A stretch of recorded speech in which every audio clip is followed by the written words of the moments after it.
March 23rd, 12:05 p.m. The silence that followed the firefight was deafening. Smoke curled in the dim light of the maintenance station, curling like restless spirits escaping the carnage. The acrid scent of gunpowder and blood clung to the stale air, a grim testament to the battle we had barely survived. I wiped the sweat from my brow, my hands trembling despite my attempts to steady them. "Move!" Price's sharp command cut through the oppressive stillness, snapping us out of our collective daze. "They'll regroup. We've got minutes at best." Maria stepped forward, her rifle still raised, her eyes darting toward the tunnel. "What about the bodies? If they see the mess, they'll know we're still here." "They'll know either way," Calloway muttered, his voice heavy with exhaustion. He leaned against a rusted beam, clutching his side where blood had begun to seep through his uniform. "We need distance, not time." Tucker grunted as he pulled himself upright, his legs still visibly trembling from the strain of holding the line. "Greene, any more surprises on that laptop of yours?" he asked, his tone biting despite the smirk he tried to muster. Greene didn't look up, her focus still locked on the screen. "I've got a location," she said, her voice tight. "It's risky, but it's a fallback point. A safe house set up before everything went to hell." Price's eyes narrowed. "Where?" "About 15 miles west. It'll take us through open terrain," Greene replied, finally glancing up. "But it's the best shot we've got." "Open terrain means no cover," Maria said, her voice flat. "We'll be sitting ducks." Price nodded grimly. "Better than staying here. Pack what you can carry. We're leaving now." The tunnel leading west was narrower, its walls slick with moisture that made every step treacherous. The faint hum of distant machinery vibrated through the ground, the remnants of systems long forgotten.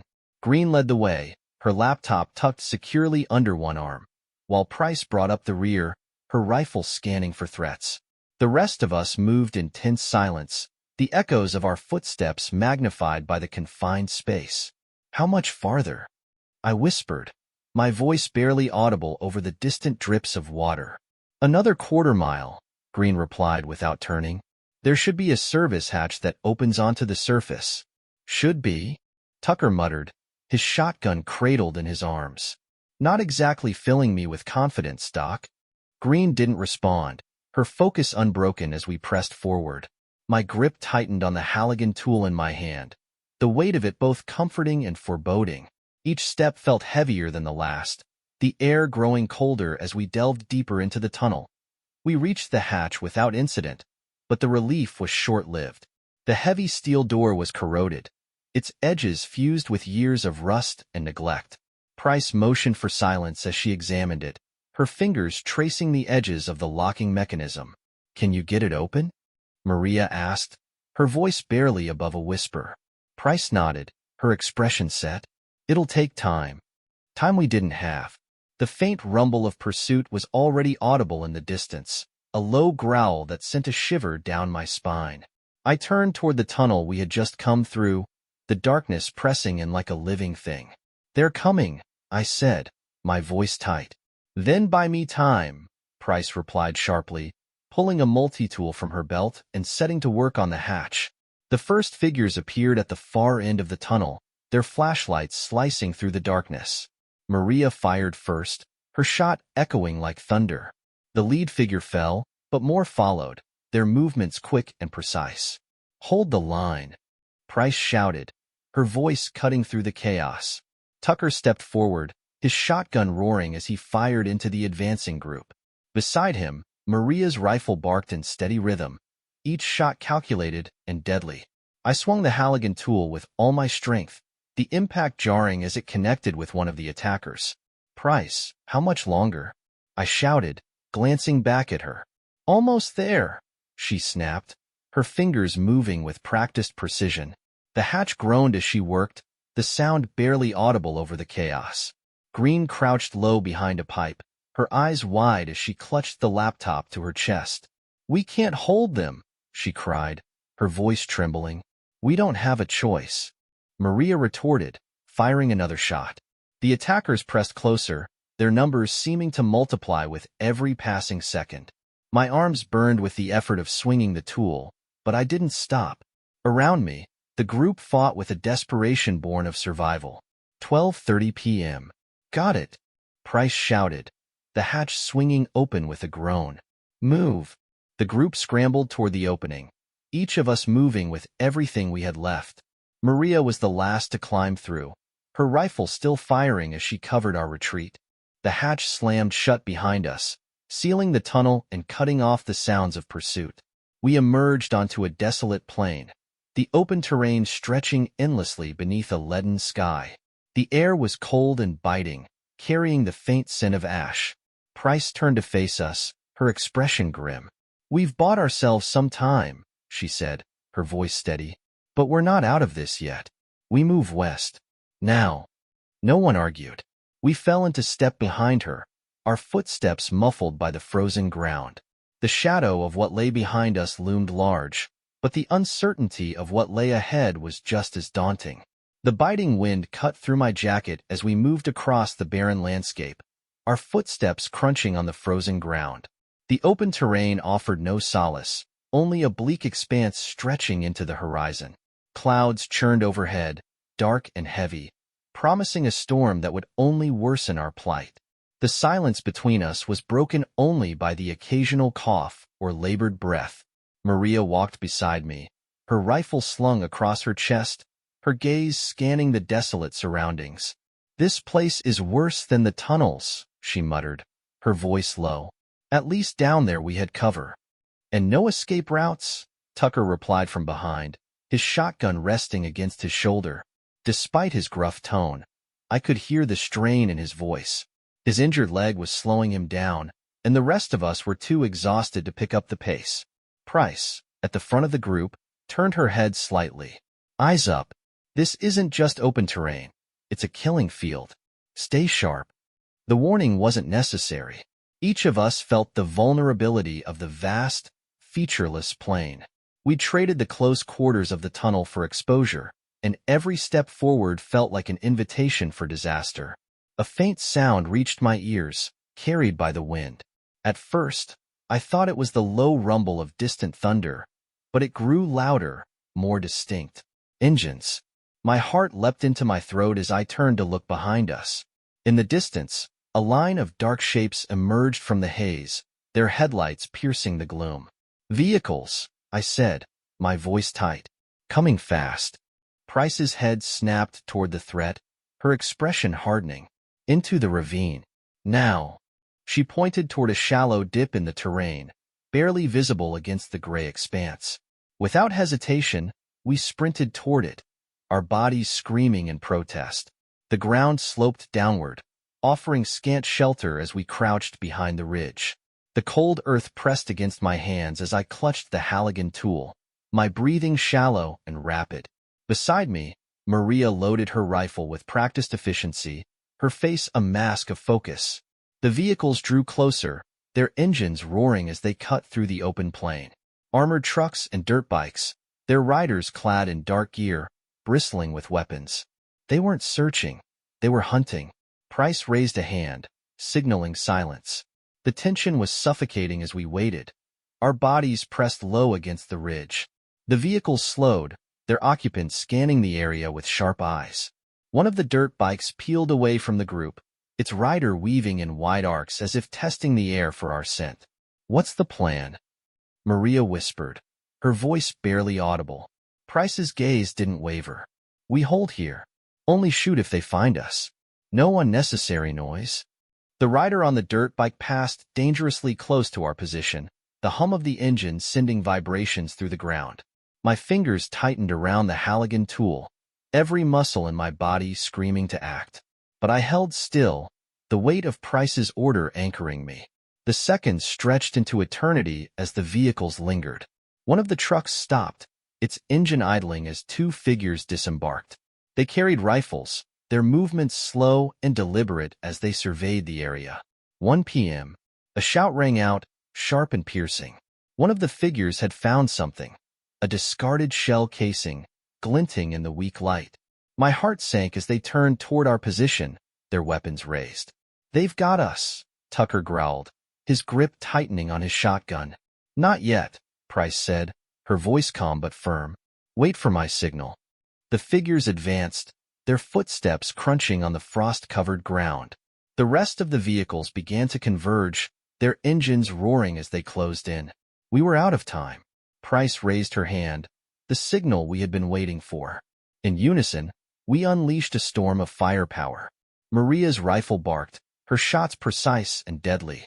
Tucker's shotgun roared, the blast echoing across the plain as one of the figures crumpled. I surged forward, swinging the Halligan tool with every ounce of strength I had. The impact sent one of the attackers sprawling, their weapons skittering across the ground. Around me, the air was alive with the crack of gunfire and the shouts of combatants. The fight was chaotic and brutal. The vehicle's occupants returned fire, their bullets tearing through the thin cover of the ridge. Price moved like a force of nature, her rifle barking in short, controlled bursts as she took down target after target. "Keep moving," she shouted, her voice cutting through the chaos. "Don't let them box us in." Maria grabbed my arm, pulling me toward the far side of the ravine. "Come on. We can't stay here." I stumbled after her, my breaths coming in ragged gasps. Behind us, the sounds of the battle raged on, a cacophony of violence and desperation.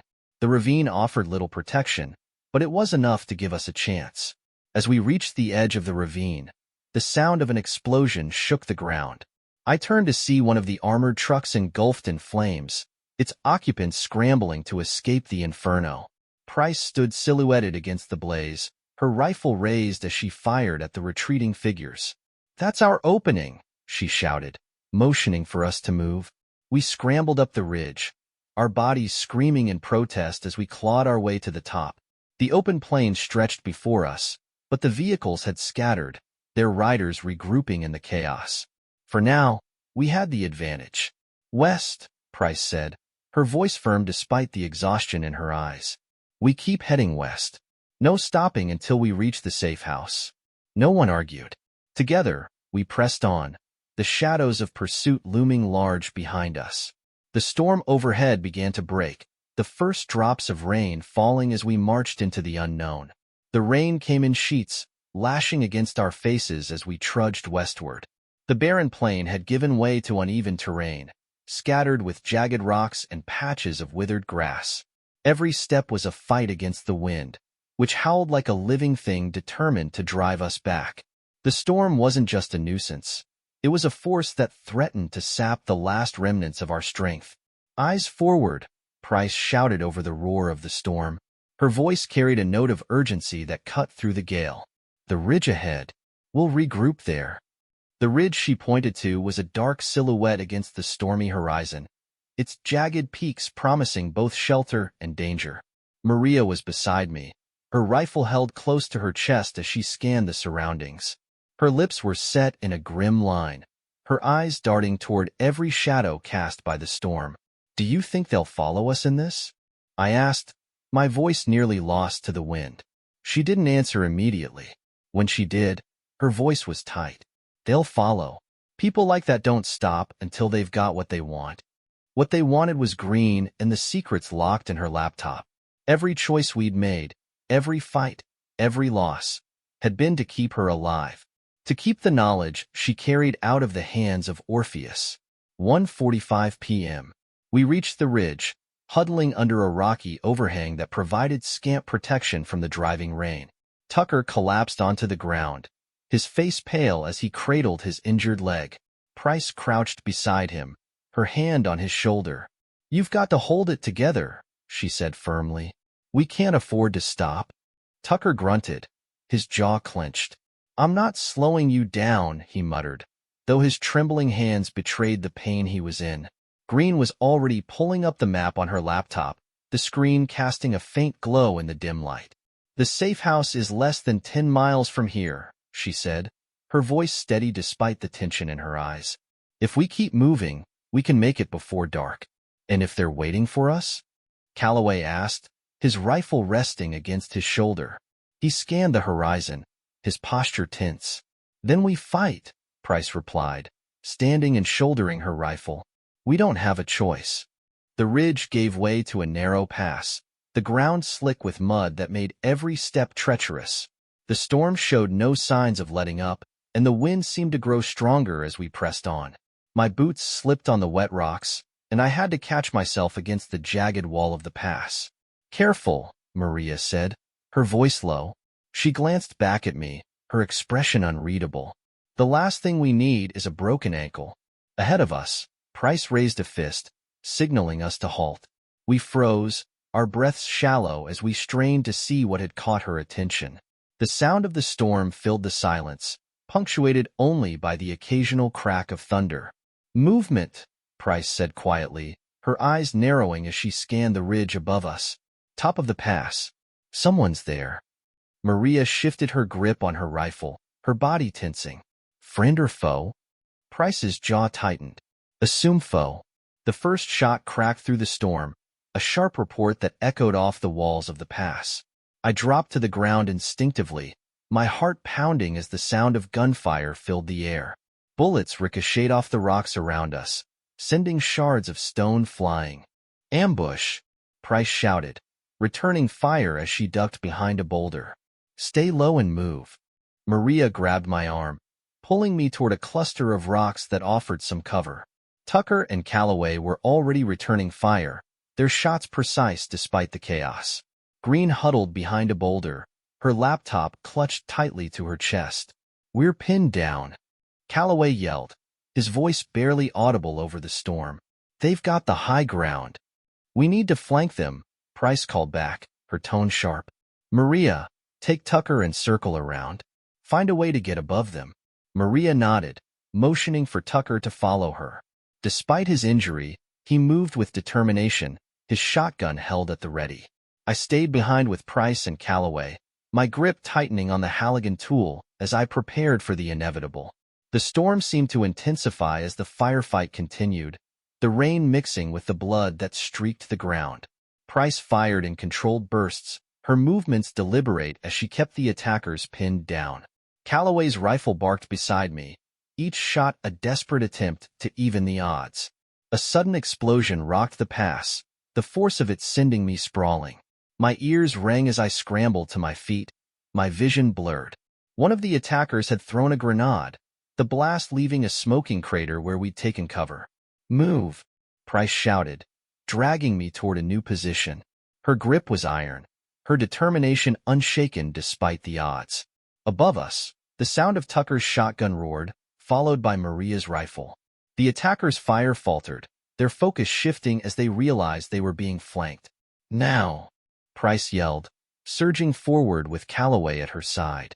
I followed, my heart pounding as we charged toward the enemy's position. The battle was swift and brutal. The attackers, caught off guard by Maria and Tucker's assault, fell quickly under our combined firepower. The last of them tried to retreat, but Maria's rifle found its mark, dropping him before he could disappear into the storm. The pass was silent once more, the echoes of the firefight swallowed by the howling wind. We regrouped near the smoking crater, our breaths coming in ragged gasps. Tucker leaned heavily on Maria, his face pale but determined. "Everyone okay?" Price asked, her gaze sweeping over us. Greene nodded, though her hands still trembled as she held the laptop. "Let's not stick around to find out if they have friends." Price nodded, her expression grim. "We move. Now." The storm continued to rage as we pressed on, each step carrying us closer to the safe house. But the battle had left its mark, a stark reminder that danger was never far behind. And as the shadows of the storm deepened, I couldn't shake the feeling that we were walking straight into the heart of something far worse. The storm eased as we pressed onward, but its aftermath lingered in the air, the cold, wet chill that seeped into our bones and clung to our clothes. The barren landscape stretched endlessly before us, jagged rocks and stunted shrubs the only features to break the monotony. Each step forward felt heavier, like the weight of the ambush was tethered to our backs. Price walked ahead, her rifle ready, her eyes scanning the horizon for any sign of movement. Her focus was unwavering, but her shoulders betrayed the strain of command. Greene lagged behind, her face pale, the laptop clutched to her chest as though it might vanish if she loosened her grip for even a second. Tucker leaned on Maria for support, his injury slowing our pace despite his gruff insistence that he was fine.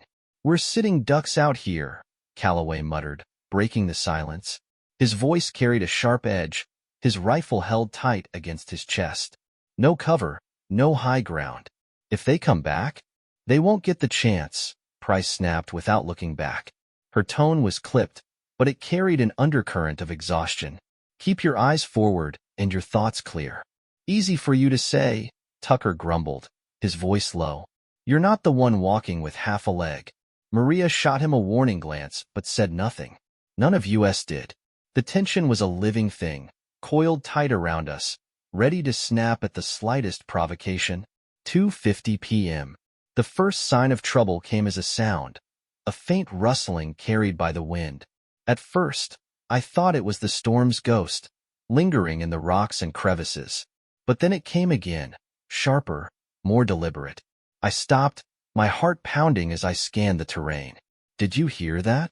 I whispered, my grip tightening on the Halligan tool. Price held up a hand, signaling for us to halt. Her eyes narrowed, her posture rigid as she turned her head toward the sound.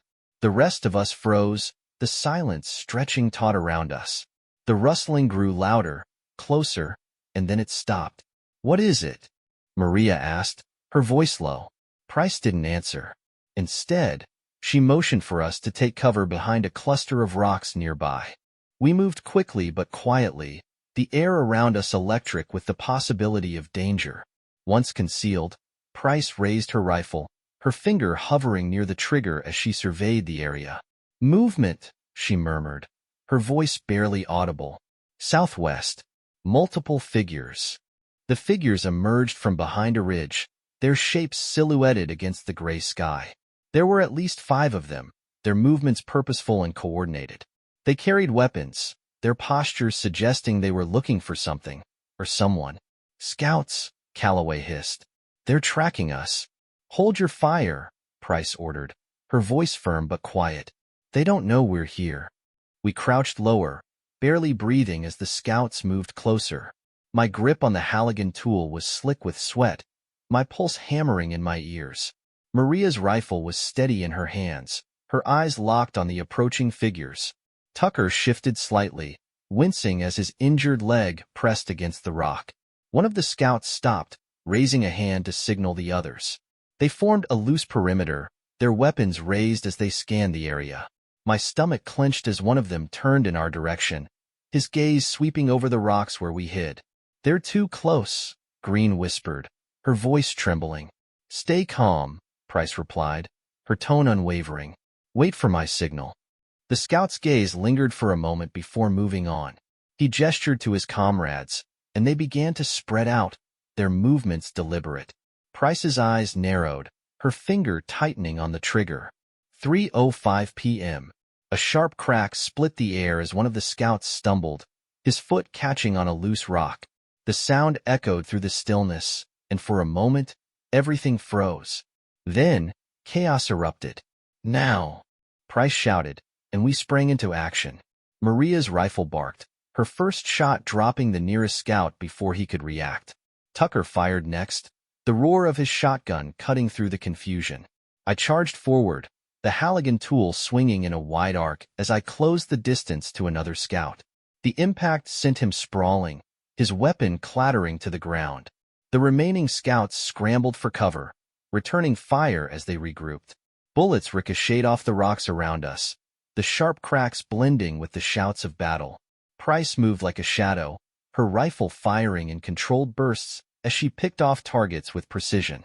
"Push forward," she commanded, her voice cutting through the din.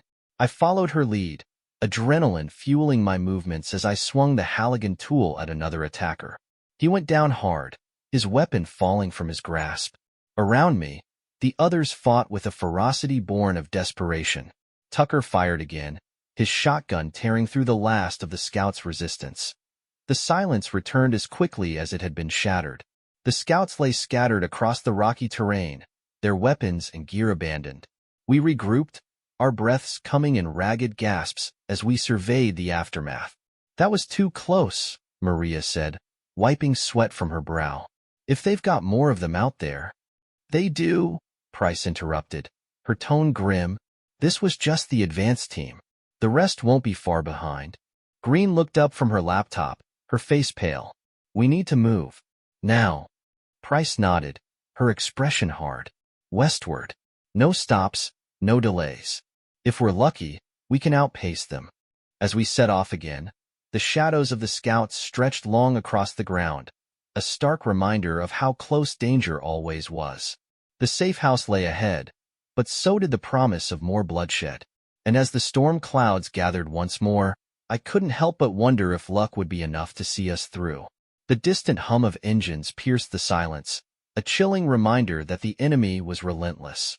Our group trudged westward, pushing through exhaustion and the biting cold. The landscape shifted subtly as we advanced, the barren plain giving way to rolling hills dotted with skeletal trees. Every sound felt amplified, from the crunch of frost beneath our boots to the ragged breaths of our group. They're gaining on us, Maria said, her voice low but urgent. Her rifle was slung across her chest, her fingers twitching near the trigger as she scanned the horizon. Price's pace didn't falter. They haven't caught us yet. Keep moving. Tucker grunted in agreement, though the strain on his face betrayed the toll his injury was taking. Despite his bravado, he leaned heavily on Calloway, who bore the extra weight without complaint. Greene lagged slightly behind, her eyes glued to the laptop in her hands, its faint glow illuminating her pale features. This terrain works against them, Price continued. Vehicles can't maneuver well on uneven ground. We've got a window. Let's use it. The first shot cracked through the air like a whip. We dropped instinctively, hitting the frosted ground as bullets whizzed overhead. The sound of engines grew louder, accompanied by shouts that echoed through the hills. Contact! North Ridge! Maria yelled, her voice cutting through the chaos. She raised her rifle, her sharp eyes locking onto a group of figures cresting the hill. They were well-armed and coordinated, their dark silhouettes moving with military precision. Spread out, Price commanded, her voice calm but firm. Take cover and return fire. I scrambled behind a jagged boulder, my heart hammering as the firefight erupted. Maria's rifle barked beside me, her shots precise and calculated. Tucker, despite his injury, leveled his shotgun and fired, the deafening blast momentarily drowning out the battle. Greene crouched low, clutching the laptop to her chest. Her wide eyes darted around the battlefield, her breaths coming in short gasps. We're outnumbered, she said, her voice trembling. We can't hold them off. We don't have to, Price shot back, firing a burst that sent one of the attackers tumbling down the ridge. We just need to hold long enough to break their line. The enemy pressed closer, their movements relentless. One of them flanked our position, appearing on the ridge to my right. I swung the Halligan tool with all my strength, the sharp edge connecting with his chest. He fell hard, his weapon clattering to the ground. Watch the right, I shouted, shifting to cover the exposed side. Maria turned, her rifle snapping up as she took out another attacker. They're testing our defenses, she said, her voice tight. Looking for weaknesses. They won't find any, Price replied, her tone cold as she reloaded her rifle. A sudden explosion shook the ground, the flash of light searing my vision. One of the enemy's grenades had detonated near Calloway's position, sending shrapnel flying. He cried out, clutching his arm as blood seeped through his fingers. Medic! Tucker yelled, dragging Calloway behind cover. Maria dropped to her knees beside him, pulling a field dressing from her pack and working quickly to staunch the bleeding. We're getting pinned down. I shouted to Price, the desperation in my voice undeniable. She didn't hesitate. Fallback position now. Maria, Tucker, cover the retreat. The group moved as one, retreating down the hill toward a cluster of large rocks that offered slightly better cover. Maria and Tucker laid down suppressing fire, their shots forcing the enemy to pause. Price grabbed Greene's arm, pulling her along as we scrambled for safety. The enemy regrouped quickly, their fire intensifying as they advanced. My arms ached as I swung the Halligan tool again and again, each blow an act of sheer survival. Around me, the others fought with equal desperation, their movements fueled by adrenaline and resolve. They're closing in, Maria yelled, firing another burst. Hold them back, Price commanded, her rifle barking. We're almost clear. The fight reached a fever pitch. The ground was slick with mud and blood, the air thick with the acrid smell of gunpowder. The enemy was relentless, their numbers seemingly endless. But we held. Finally, a loud explosion rocked the battlefield, the shockwave sending several attackers sprawling. I turned to see Tucker standing with a smoking grenade launcher, his expression grim. That bought us time, he said, his voice gravelly. Let's not waste it. Price nodded, her gaze sweeping over us. We move now. No stopping until we hit the safe house. Exhausted but alive, we turned and ran, the shadows of our pursuers looming large behind us. The safe house was still miles away, but for the first time, the glimmer of hope felt real. 5 p.m. The safe house wasn't much to look at, a crumbling stone building half sunk into the earth, its roof sagging under the weight of years of neglect. But as we stumbled inside, it felt like a sanctuary. The dim interior smelled of damp wood and old mold, and every creak of the floorboards sounded like a warning, but it was shelter. For now, it was enough. Price was the last to enter, slamming the heavy wooden door shut and barring it with a rusted iron beam. Her rifle hung loosely from her shoulder as she turned to survey us, her face shadowed by exhaustion and resolve. We've got maybe an hour before they track us here, she said, her voice low but commanding. Find anything we can use. Food, water, weapons, medical supplies. Anything. Greene collapsed onto a makeshift bench in the corner, her laptop resting on her knees. We've got to secure the data, she murmured, her fingers already flying across the keyboard. If they get their hands on it. She didn't finish the thought, but we all knew what she meant. Maria knelt beside Calloway, her hands deftly tightening the bandage on his wounded arm. You're lucky it was just shrapnel, she said, her tone grim. Any deeper, and you'd be missing the arm entirely. Lucky, Calloway muttered, wincing as she tied off the bandage. Sure feels like it. Tucker leaned against the wall, his shotgun resting at his feet. He was pale but alert, his eyes darting toward every sound from outside. I'll take first watch, he offered, his voice steady despite the tremor in his hands. Price nodded. Maria, you're with him. Everyone else, grab what rest you can. We're not staying here long. The safe house was sparse, but it held its secrets.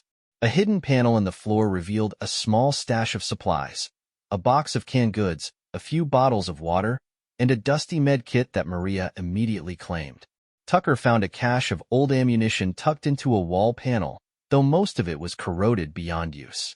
Still, every usable round felt like a victory. I sat near Greene, my legs stretched out on the cold stone floor. The Halligan tool rested beside me, its weight a comforting presence. What's the plan? I asked, my voice low. She didn't look up from the screen. The data points to multiple testing sites. Orpheus isn't just experimenting on alphas, they're building something. Something worse. This safe house was flagged as a fallback point for one of their teams, but it's just a breadcrumb. The real trail leads north. How far north? Price asked, stepping closer. Her gaze was sharp, her exhaustion buried beneath layers of steel. Greene hesitated, her fingers pausing over the keyboard. About 50 miles. Through dense territory. If we push hard, we can make it in 2 days. 2 days of running, Maria said, her voice laced with skepticism. With injured and limited supplies. It's not a choice, Greene replied, her tone firm. If we don't stop them, they'll turn this into something worse than we can imagine. Price nodded. We move at dawn. For now, rest. 6 p.m. The first sign of trouble came as a faint vibration beneath the floor. I froze, my breath catching as the sensation grew stronger. The others noticed it too, their eyes widening as they exchanged tense glances. What is that? Tucker asked, his voice hushed. Maria moved to the nearest window, her rifle ready. She peered out, her body rigid. Vehicles, she said after a moment. Coming fast. Price cursed under her breath, grabbing her rifle. They found us. Everyone, gear up. Now. The safe house erupted into motion. Greene snapped her laptop shut, shoving it into her pack. Maria and Tucker took up defensive positions near the windows, their weapons trained on the approaching headlights. Calloway gritted his teeth as he forced himself to his feet, his injured arm cradled against his chest. "How many?" Price asked, moving beside Maria. "Too many," Maria replied, her voice tight. "At least 3 vehicles. Armored." "We can't fight them head-on," Price said, her mind already working. "We need an exit." "There's a back door," I said, pointing toward a narrow hallway at the rear of the safe house. "It leads to the woods. If we're fast, we can lose them in the trees." Price nodded, her gaze sweeping over us. "Grab what you can carry. We're moving out." The group moved quickly but deliberately, each of us acutely aware of the approaching danger. The vibrations grew stronger, the sound of engines now clearly audible. As we slipped through the back door and into the dense woods beyond, the first spotlight swept over the safe house, illuminating it like a beacon. I glanced back just in time to see the front door splinter under the force of a battering ram. Dark figures poured into the building, their weapons raised, their movements efficient and lethal.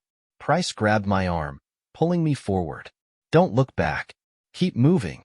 We plunged deeper into the woods, the shadows swallowing us as the sounds of pursuit grew louder. The safe house had been a brief respite, but it was gone now, and the fight for survival continued.